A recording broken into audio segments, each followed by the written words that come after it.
राम जी की पहली प्रतिज्ञा हो गई कि मैं बाली को मारूंगा। ध्यान से सुनना, राम जी की पहली प्रतिज्ञा क्या, कि मैं बाली को एक बाण से मारूंगा।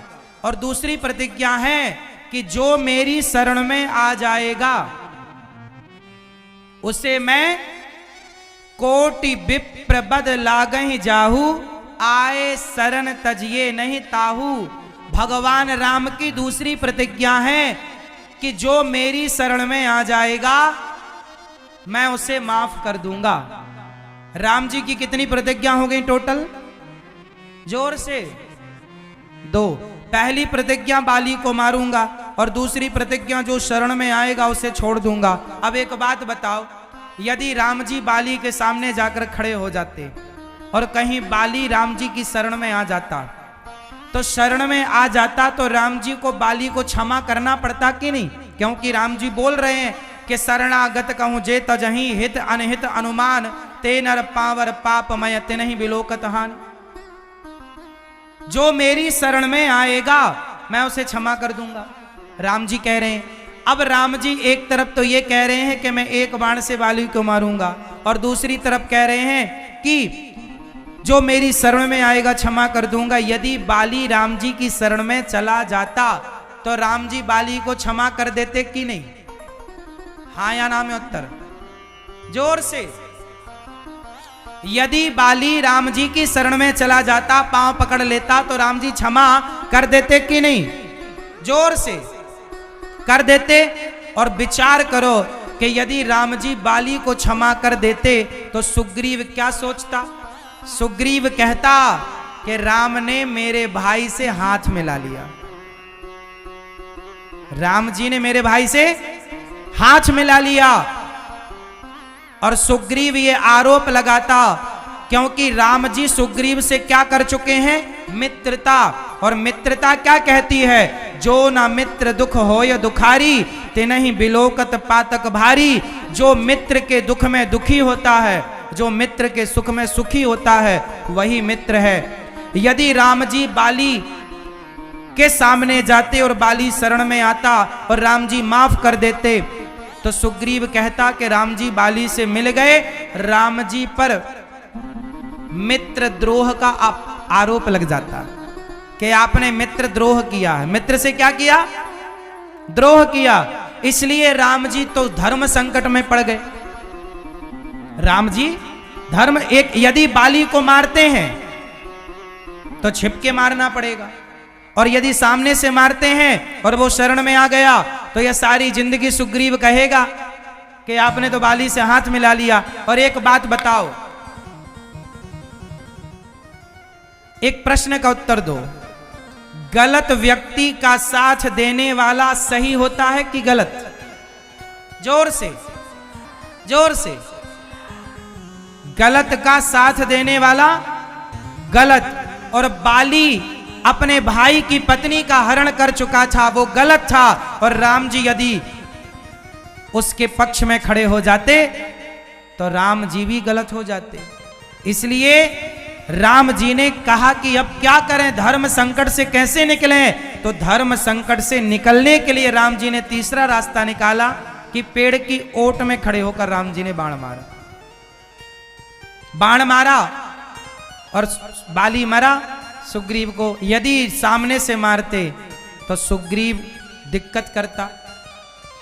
और राम जी कहते हैं कि जो गलत है उसे मार देना धर्म है। अनुज बधू भगनी सुतनारी, सुनसठ कन्या समय चारी, इन्हीं को दृष्टि बिलोकय जोई, और ताही बधे कछु पाप ना।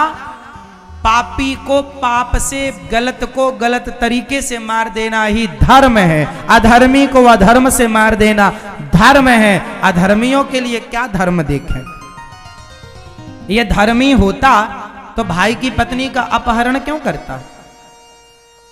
इसलिए गलत को गलत तरीके से मार देना कोई अपराध नहीं। इस सिद्धांत के कारण राम जी ने जैसे मरा बस मारा। जैसे महाभारत के युद्ध में दानवीर कर्ण को भी गलत तरीके से मारा गया था।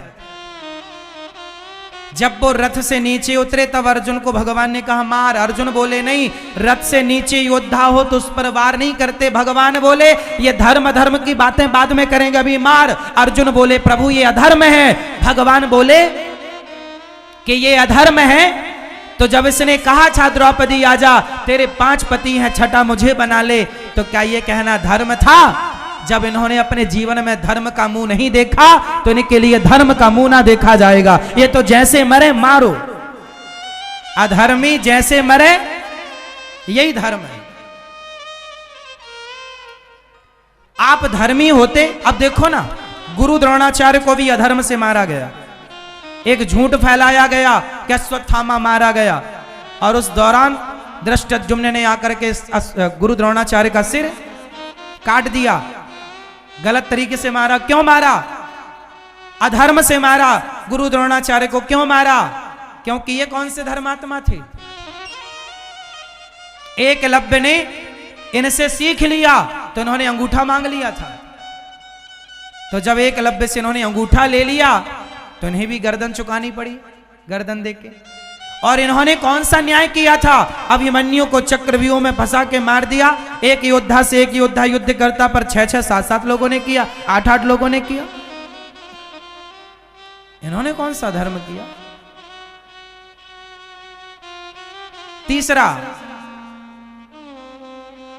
तीसरा भीष्म पितामह को भी अधर्म से मारा गया था।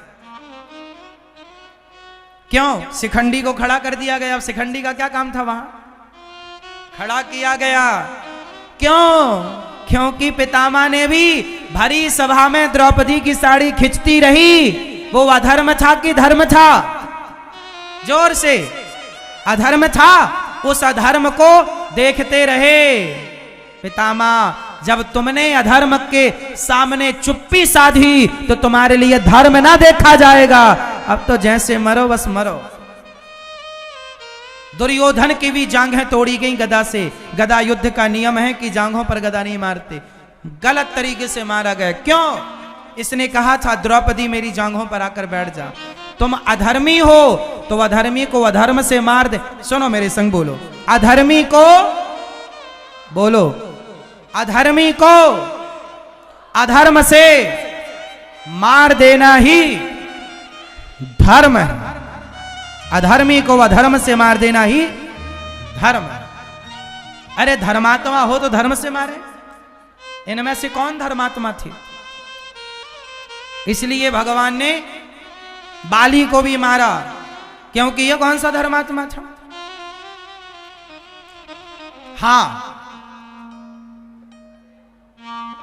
रावण को मारा है राम जी ने तरीके से, धर्म से।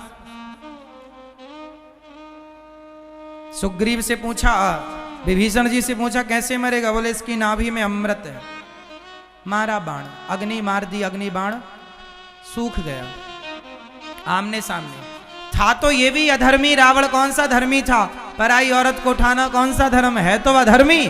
पर फिर भी औरों की अपेक्षा रावण का धर्म श्रेष्ठ था। रावण ने सीता मां को चुराया जरूर था साहब, लेकिन एक बात बताओ, क्या दुर्योधन की तरह कपड़े उतारे थे? बोलो।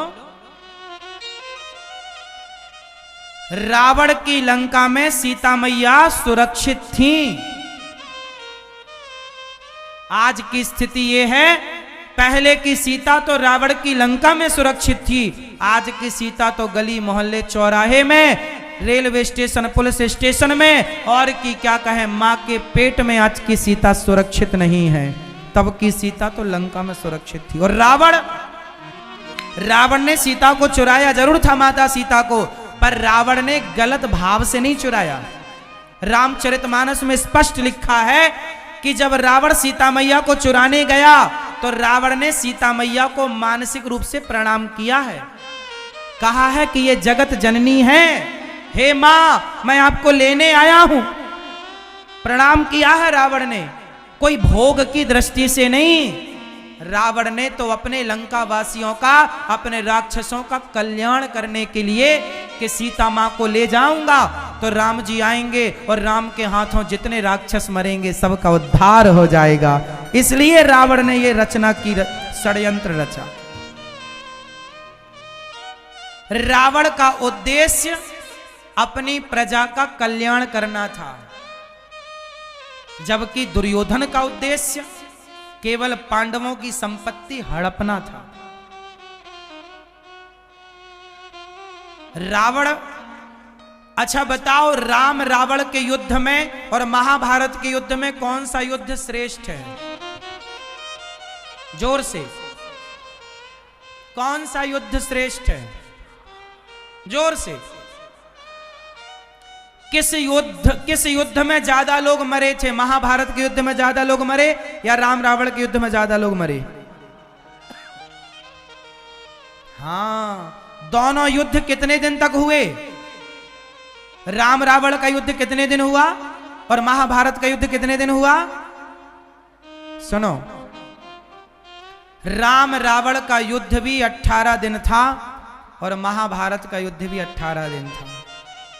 महाभारत के युद्ध में लगभग 3 करोड़ लोग मरे, लगभग, जबकि महाभारत के युद्ध में 3 करोड़ लोग मरे, लगभग 3 करोड़, जबकि राम रावण के युद्ध में असंख्यों लोग मरे थे, असंख्य,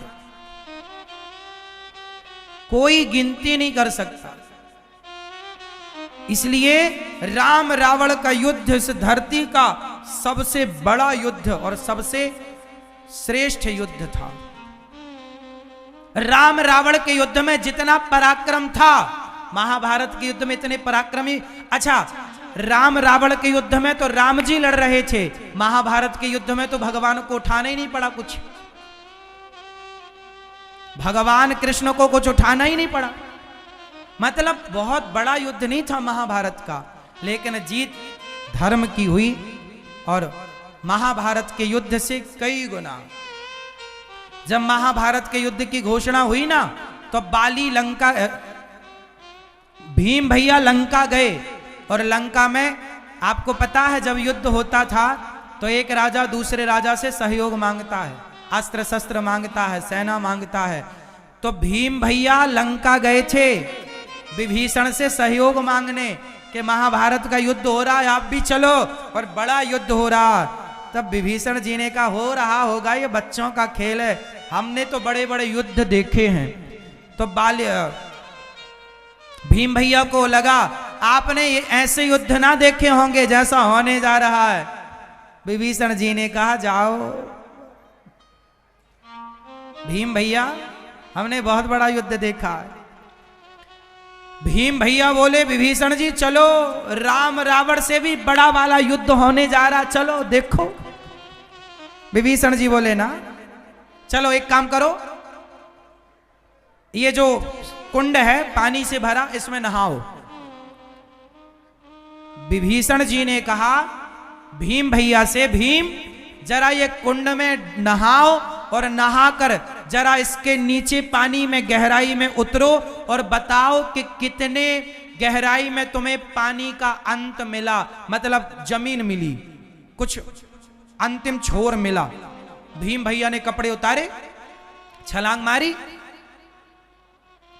और भैया पूरी ताकत लगा दी भीम भैया ने, पर उस कुंड के पानी में जो नीचे छोर था उस तक ना पहुंच पाए, बाहर आ गए, बोले नहीं मिला। तब विभीषण जी ने कहा, भैया भीम, जो महाभारत का युद्ध हो रहा है उस युद्ध में इतने बड़े योद्धा नहीं है। तो भीम भैया बोले, कितने बड़े? बोले, तुम जिस कुंड में नहा के आए हो ये कुंड नहीं है, ये हमारे भैया की खोपड़ी है, पानी भर गया है। जिस खोपड़ी का तुम और छोर ना ढूंढ पाए, सोच लो कि वो भैया हमारे कितने बड़े रहे होंगे। कौन भैया हैं ये जरा बताओ आप लोग? कुंभकर्ण। ये कौन भैया हैं? कुंभकर्ण की खोपड़ी पड़ी है यहां, और तुम डूब गए, तुम्हें छोर नहीं मिला। ऐसे ऐसे योद्धाओं ने युद्ध लड़ा था राम रावण के युद्ध में। तुम्हारे यहां ऐसे कोई बलवान होंगे जिनका इतना विशाल? जाओ, बच्चों का खेल है, जाओ। अस्त्र शस्त्र दिए कुछ। भीम भैया को विदा, भीम भैया गए थे लंका सहयोग मांगने,